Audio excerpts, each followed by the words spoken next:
ವಾಸ್ತುಶಾಸ್ತ್ರದ ಪ್ರಕಾರ ಮನೆಯೊಳಗೆ money plant ಬೆಳೆಸುವುದರಿಂದ ಸಂಪತ್ತನ್ನು ಆಕರ್ಷಿಸುತ್ತದೆ ಎಂದು ಹೇಳಲಾಗುತ್ತೆ. ಆದಾಗ್ಯೂ ವಾಸ್ತುಶಾಸ್ತ್ರದ ಪ್ರಕಾರ ಮನಿ ಪ್ಲಾಂಟ್ ಅನ್ನು ಸರಿಯಾದ ಸ್ಥಳದಲ್ಲಿ ಮತ್ತು ಸರಿಯಾದ ದಿಕ್ಕಿನಲ್ಲಿ ಬೆಳೆಸಬೇಕು. ಇಲ್ಲದಿದ್ದರೆ ಅದು ಮನೆಯಲ್ಲಿ ನಕಾರಾತ್ಮಕತೆಯನ್ನು ಹೆಚ್ಚಿಸಬಹುದು. ಇದಲ್ಲದೆ ಮನೆಯ ಹೊರಗೆ ಮನಿ ಪ್ಲಾಂಟ್ ಅನ್ನು ನೆಡುವುದರಿಂದ ಅದರ ಪ್ರಯೋಜನಗಳು ನಕಾರಾತ್ಮಕ ಪರಿಣಾಮಗಳಾಗಿ ಬದಲಾಗಬಹುದು. ಹಾಗಾಗಿ ಮನಿ ಪ್ಲಾಂಟ್ ಅನ್ನು ಆಗ್ನೇಯ ದಿಕ್ಕಿನಲ್ಲಿ ಬೆಳೆಸಬೇಕು. ಇದನ್ನು ಶುಭವೆಂದು ಪರಿಗಣಿಸಲಾಗುತ್ತೆ. ಮನಿ ಪ್ಲಾಂಟ್ಗಳನ್ನು ಮನೆಯೊಳಗೆ ಚೆನ್ನಾಗಿ ಬೆಳೆಯುತ್ತೆ. ಈ ಸಸ್ಯಕ್ಕೆ ಹೆಚ್ಚು ಸೂರ್ಯನ ಬೆಳಕು ಅಗತ್ಯವಿಲ್ಲ. ಮತ್ತೆ ಹೊರಗೆ ಇರಿಸಿದಾಗ ಅದು ಚೆನ್ನಾಗಿ ಬೆಳೆಯುವುದಿಲ್ಲ. ಜೊತೆಗೆ ಬೇಗ ಬಿಸಿಲಿಗೆ ಒಣಗುತ್ತೆ. ಒಣಗಿದ ಮನಿ ಪ್ಲಾಂಟ್ ಅನ್ನು ಕೆಟ್ಟ ಶಕುನವೆಂದು ಪರಿಗಣಿಸಲಾಗುತ್ತೆ. ಇದು ಆರ್ಥಿಕ ಕೊರತೆಗೆ ಕಾರಣವಾಗಬಹುದು. ವಾಸ್ತುಶಾಸ್ತ್ರದ ಪ್ರಕಾರ ಸತ್ತ ಅಥವಾ ಒಣಗಿದ ಮನಿ ಪ್ಲಾಂಟ್ ಕುಟುಂಬ ಸಂಬಂಧಗಳಲ್ಲಿ ಉದ್ವಿಗ್ನತೆ, ಭಿನ್ನಾಭಿಪ್ರಾಯಗಳನ್ನು ಉಂಟು ಮಾಡಬಹುದು.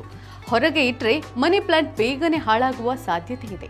ಹಾಗಾಗಿ ಮನೆಯ ಒಳಗೆ ಬೆಳೆಸುವುದು ಉತ್ತಮ. ಇದರಿಂದ ಸಕಾರಾತ್ಮಕ ಶಕ್ತಿಯ ಜೊತೆಗೆ ಧನಾತ್ಮಕ ಹರಿವು ಹೆಚ್ಚಾಗುತ್ತೆ ಎನ್ನಲಾಗಿದೆ.